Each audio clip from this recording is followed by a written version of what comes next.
أهلا وسهلا يا رمضان شهر التوبة والغفران مرحبا بك رمضان رمضان شهر الذكر والإحسان أهلا وسهلا يا رمضان شهر الصدقة والإكرام مرحبا بك رمضان رمضان أهلا وسهلا يا رمضان أصوم نهارا وأذكر ربي وأتلو القرآن ليشفي قلبي سأقوم ليلا حتى الفجر أشكر الله أصلي وأدعو الله أن يغفر لي وأدعو أن يتقبل عملي وأدعو ربي أن يدخلني جنة الخلد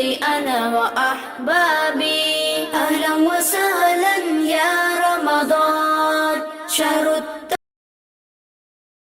badbaada iyo naxariista ibna korkiina ha ahaato. meel kastoo joogtaan waxaan idin leeyahay ramadaan mubaarak. alle subxaana wa tacaala waxaan ka baryaynaa inuu inaga aqbalo soonka. ilaahi subxaana wa tacaala ayaynagu mahadnaqaynaa ina soo gaadhsiiyey bishii qiimaha badnayd, bishii ramadaan oo ilaahi subxaana wa tacaala inagu waajibiyey soonkeeda. barnaamijkeena maanta waxa uu daaran yahay sidaynu ku qaabilayno waxa weeyaan bishan qiimaha badan ee ramadaan. allah subxaana wa tacaala waxa uu leeyahay yaa ayuha aladiina aamanuu kutiba calaykum asiyaamu kamaa kutiba cala aladiina min qablikum lacalakum tattaquun. kuwii iimaanka laga helayo, kuwii alla rumeeyayo waxaan idinku waajibiyey, aan idinku faral yeelay soonka bisha ramadaan sidii aan idinku ugu waajibiyo aan ugu faral yeelay kuwii idinka horeeyey. tattaquun.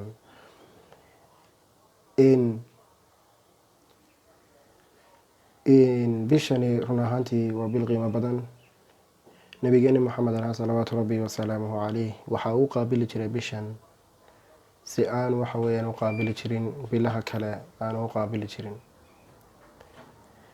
qaab gooniya suura khaas ah ayuu waxa weyaan u qaabili jiray oo aanu waxa weyaan u qaabili jirin bilaha kale. inag waxa weyaan isagoo nabi maxamed sala allahu caleyhi wasalam ugu bishaareynaya ummadiisa waxa uu leeyahay ataakum shahru ramadaan shahrun mubaarakun faradahu allahu calaykum siyaamahu tuftaxu fiihi abwaabu aljanna watuqliqu fiihi abwaabu aljaxiim watuqallu fiihi maradatu shayaatiin wafiihi leylatun hiya khayru min alfi shahr man xurima khayraha faqad xurim. nabigu sala allahu caleyhi wasalam waxa uu leeyahay waxaa idiin timiday bishii barakaysnayd ee ramadaan oo ilaahay subxaana wa tacaala idinku faral yeelay soonkeeda. bishaasoo albaabada waxa weeyaan jannada la furo, bishaasoo la xidho albaabada naarta, bishaasoo la silsiladeeyo oo la xidho shayaadiinta kuwooda waaweyne madaxa adag. waxaanu leeyahay nebigu sala allahu caleyhi wasalam waxaa ku jira habeen qiimo badan oo ka qiimo badan 1,000 bilood. oy culimadu yidhaahdaan waxaa u dhigmaa waa 83 sano iyo bilo oo qofka muslimka cumrigiisa ummadda nebi maxamed sala allahu caleyhi wasalam in qof habeenkaa la kulmay waxa uu ka dhigan yahay qof 83 sano iyo bilo waxa weeyaan khayr iyo wanaag sameynayay oo ku jiray. taasi waa bishaaradii nebiga sala allahu caleyhi wasalam. haddana aanu eegno saxaabadii rasuulka sala allahu caleyhi wasalam siday u qaabili jireen ama sidee ku ahayd agtooda bishani. xaqiiqatan quluubtooda waa ay ku weyneyd bishani. أنهم كانوا يدعون الله سبحانه وتعالى 6 أشهر أن يبلغهم رمضان ويدعون 6 أشهر أخرى أن يقبل أعمالهم فيه. waxay ahaayeen kuwo 6 bilood ilaahay subxaanahu watacaala ku baryaya inuu gaadhsiiyo, inuu ka aqbalo acmaashii ay sameeyeen,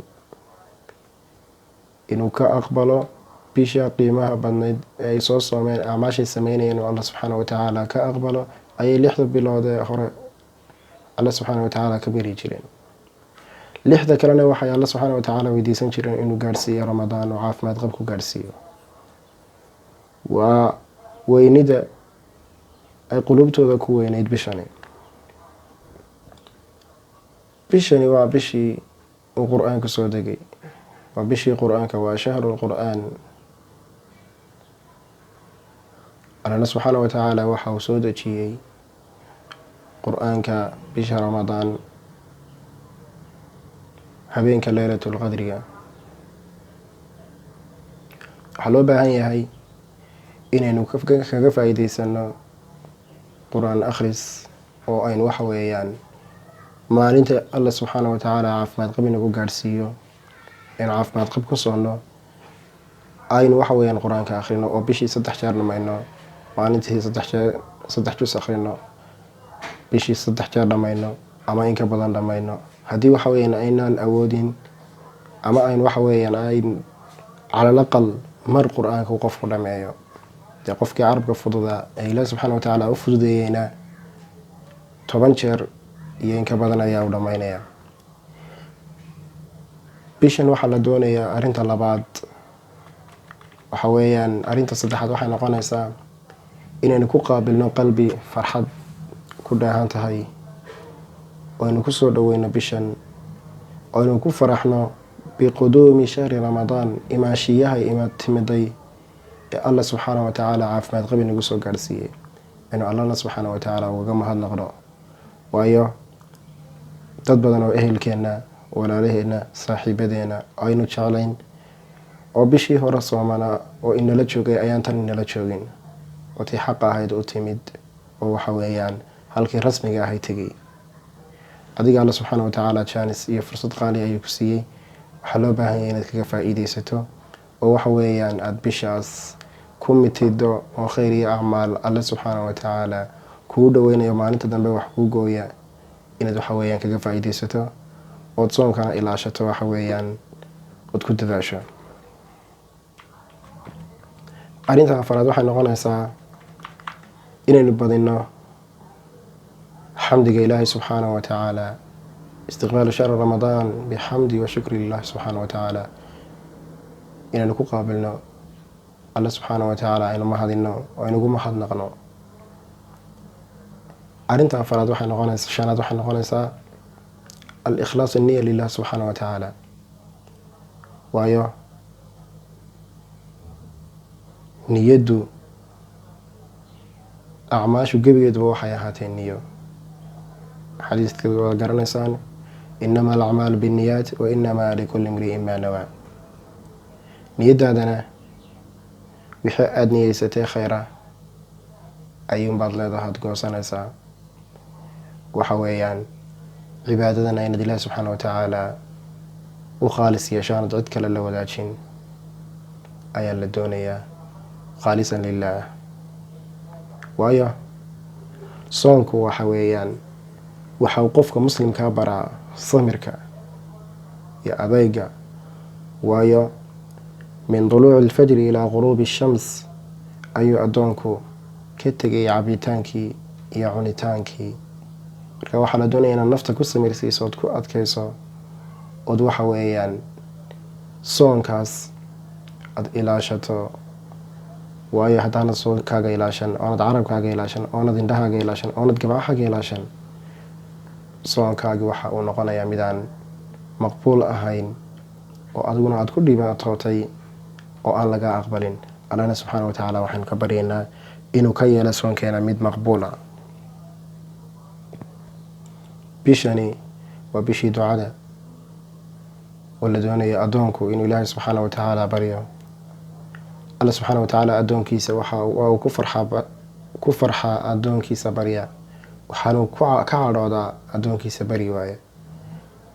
bini aadanku hadday maanta ad waxaad weydiisato waxaa laga yaabaa marka koobaad inuu ku siiyo, marka labaadna uu ku siiyo, marka saddexaadna isagoo ay ku adag tahay oo waxa weeyaan aada kuu karaahiyeysanaya inuu ku siiyo, marka afaraadna uu ku yidhaahdo waa naga tag, waad nagu soo indhabeeshay. walilaahi almathalu laclaa. tusaalaha sare alle subxaana watacaala ayaa leh. allana waxuu leeyay waqaala rabukum udcuunii astajib lakum ina aladiina yastakbiruuna can cibaadatii sayadkhuluuna jahannama daakhiliin. ibarya waan idinka ajiibi. kuwa iska kibrinaya baryadayda waxa ay geli doonaan jahannama iyaga oo dulaysan.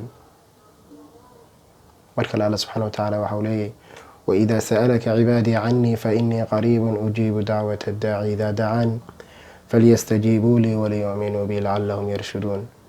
nebi allah hadday kaa weydiiyaan addoomahaygu waan u dhowahay, ka ibaryaya ee dhawaaqaya dhawaaqiisa iyo ducadiisa waan ajiibayaa, hay ajiibaan oo waxa weeyaan hay rumeeyaan oo hay baryaan. balaagada allah subxaana watacaala ayaa waan u dhowahay addoomahayga, ka ibaryayana baryadiisa waan aqbalayaa. bishani waa bishii towbada. watuubuu ila allahi jamiica ayuha almu'minuuna lacalakum tuflixuun. dhammaan in alle subxaana watacaala loo soo noqdo oo loo toobad keeno ayaa waxa weeyaan waajiba, waanaynu guuleysanaynaa, waanaynu liibaanaynaa. bishani waa bishii cibaadada oo la doonayo salaadii, taraawiixdii iyo taajudkii in la ogo oo laga faa-iideysto. lagama yaabo inay maalmo dambeyna soo mari doonaan. nafteennana waxa weeyaan aamin kama aha inaynu beri gaari doono, waayo adigu maanta ad leedahay berri ma lihid. maanta ayaad wax qabsanaysaa, maanta ayaad caafimaad ku soomantay, maanta ayaad waxa weeyaan ka faa-ideysanaysaa. berri alle ayaanu ka baryaynaa inuu na gaarsiiyo. markaas alle waxaan ka baryaynaa inuu maalmo badan iyo sanado badan caafimaad qab inagu gaarsiiyo.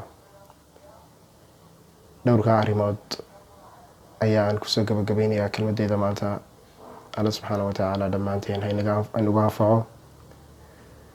wixii aan waxa weeyaan saxay xagga alle ayay ka ahaatay, wixii aan qalday nafta iyo shaydaan bay u ahaatay.